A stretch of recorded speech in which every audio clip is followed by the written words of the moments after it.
Hey, Canucks fans, the Canucks hold their spot in the NHL Draft Lottery, and this is the first time in 4 years we haven't had a Calder Trophy finalist.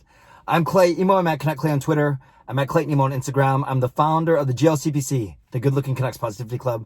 This is my Canucks take on one take. It's Clay's Canucks commentary for Thursday, June the 3rd. This is where you get Canucks insight that's positive and timely. Want to give a shout out to my Hall of Fame members, Jens95, Simalexander, Justin Credible, nucksfan number 29, Lucas Gates, Chris Seifried, Adam Broomfield, Shea Family Channel, and Jamie Sports Talk and more. Thanks for your support as always, and thanks to the support of all members of all levels. You are listed in my video descriptions. If you want to become a member of the CCC Crew, press the join button underneath this or any of my videos, or the memberships tab on my YouTube channel. Yes, I got my haircut. It was getting a little bushy. I was getting kicked out of public places, so I thought it'd be best to cut it. Went pretty short, but I think it's okay. I think it's befitting of the founder of the GLCPC, but I'll leave that final call to you. And before I talk about the draft lottery, I want to quickly talk about the Calder Trophy nominees, the finalists. They were listed today, and it is Kirill Kaprizov of Minnesota, who's the odds-on favorite to win, Jason Robertson of the Dallas Stars, who especially had a really good second half of the season, and Alex Nedeljkovic, I can barely say these guys' names, goaltender for the Carolina Hurricanes. So those are your three finalists. Two of the three of them were in the playoffs. Nedeljkovic is the only one that's still in the playoffs. But yeah, all three deserving candidates for sure. When you look at their body of work, I think it's Kaprizov's definitely his award to lose, because he's basically the front runner ever since the start of the season. So we'll see what happens. And yes, no Niels Höglander in there. Höglander had a great season, especially I think he surpassed expectations, was very consistent, especially for a rookie. And maybe he finished. We'll see when they announce all the results at the end, once they announce the winner. But I predict he probably got somewhere in between the 6th and 10th place when it came to total voting. But no, he wasn't top 3, but that's okay. But it does bring an end to our streak, our really good streak, enviable streak of having 3 straight Calder finalists.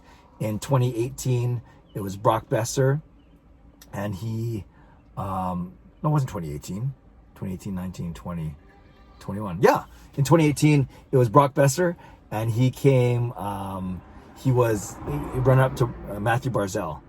Then 2019, Elias Pettersson won the Calder Trophy, and then 2020, it was Quinn Hughes, runner-up to Cale Makar. So that's great. That's 1 winner and 2 runners-up in 3 years. That is pretty good. And then Höglander, like I said, probably in the top 10 in voting. And who knows what happens with Vasily Podkolzin next season. So really, really good to see, though, that good track record for the Vancouver Canucks. Again, Besser, and then Pettersson, and then Hughes, with Pettersson actually winning it. So we'll see who wins that award. We'll see who wins all the awards as the season winds up, and then as we watch that award ceremony. Let's talk about the NHL Draft Lottery.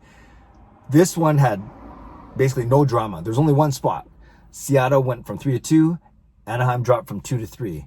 But 15, 14, 13, 12, 11, 10, 9, 8, 7, 6, 5, 4 all stayed the same. All stayed according to the odds. All stayed according to the preliminary order. And that means that the Canucks, you could say in a good way, they didn't drop, right? No teams jumped past them, but they also didn't win one of the 2 lottery draws. And I was really hoping that this would be a year where they could win. They might win, given everything they went through, especially the COVID outbreak. But alas, it was not meant to be. It sounds like the Canucks are going to get a pretty good player at 9. Now, I admit, and I've admitted before, that I'm not the biggest prospects guy. I usually learn a lot about the players once we get them. But I think I will have more time to study at least what's considered a consensus top 9 or top 10. Jim Benning was even quoted in The Athletic as saying that they had 9 guys that they were happy getting any of the 9, and therefore they will get one of them for sure. So that's a good thing. And then when you look at it, there, like I hinted at, there's a bit of a consensus top 9, and it sounds like Owen Power, the left side D-man, the big strong skating D-man, sounds like he might go number 1. And then you have Matthew Beniers, also Power's teammate in Michigan, forward, center. He will likely go number 2. He's the most talented forward. There are a lot of good talented forwards, which I'll get to in a second. But it sounds like that it will be the 2 Michigan teammates going 1 and 2. And that would be Power and Beniers. But then once you get past those two, I think there is no consensus. There's a lot of divergent opinions and mock drafts that I've seen. And that's exciting because that means the Canucks, well, it depends on what happens on that day. And remember, I say there's a consensus top 9, but then once in a while, there'll always be a Barrett Hayden or Moritz Seider who kind of comes in a little bit earlier than you expect. So who knows? But regardless, if the Canucks, if we can believe Jim Benning and that there are 9 players that they have their eyes on, then they will get one of those 9. And the easiest way that I've broken it down in my head is there's 4 defensemen and 5 forwards. Of the D-men, of course, there's Owen Power. Then there's Luke Hughes, who plays for the U.S. national team, development team, younger brother of Quinn and Jack, of course. So there's Luke Hughes, who plays on the left side. And there's also a Swedish defenseman named Simon Edvinsson, who plays on the left side. So you got 3 left side defensemen, and then 1 right side defenseman in Brant Clark of the OHL. So those are the 4 defensemen that you're going to be hearing a lot about. Power, Hughes, Edvinsson, and Clark. I've seen Luke Hughes ranked as high as 3-4. I've seen some projections dropping him to 8 or 9. So the Canucks may have a shot to draft him. On the forward side, there's Beniers, as I said.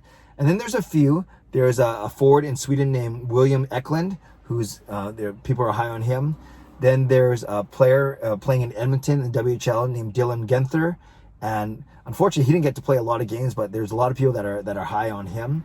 And then there's 2 other guys. Kent Johnson, a North Vancouver product. He's playing in Michigan as well. So that could make 3 Michigan players in the top 10. He's someone that, a very good offensive player. And then there's a guy named Mason McTavish, who might be the most, I guess, best 2-way player of these forwards, but also a good goal scorer as well. So you have the 5 forwards in Beniers, Eklund, Genther, Johnson, and McTavish. You add those 5 forwards to the 4 D-men of Power, Hughes, Edvinsson, and Clark. And those are the 9 guys that I think we're going to spend a lot of time talking about, previewing. Maybe not so much Power and Beniers, because those 2 are going to go 1-2 likely. But then the next 7 could be anything. And so the Canucks will really be able to get someone that they like, but it's just a matter of who's going to be left for them once they get to that 9th pick. So some initial thoughts, we can certainly talk about these guys, profile these guys as we get closer, but I'm excited. I'm excited because of the uniqueness of this year's draft. Just, you don't know how it's going to turn out.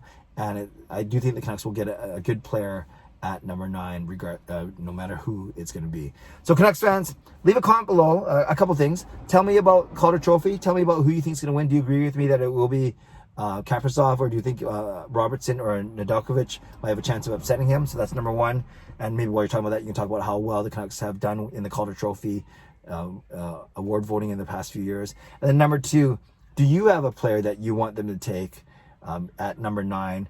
And not only who do you want them to take, but who do you think realistically it will be around? Don't just say Owen Power, because we know he was not going to be around at number 9. So, well, you can actually say whatever you want. But I would love to hear your thoughts down in the comment section below.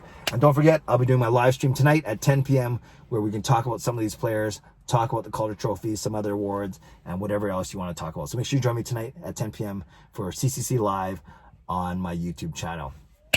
Leave a comment below. I'd love to read, react, and reply as always. In the meantime, subscribe if you'd like to. Like this video if you'd like to become a member of this channel if you'd like to. Stay safe, stay healthy, take care of yourselves, and take care of each other. Have a great day. God bless, and go Canucks go.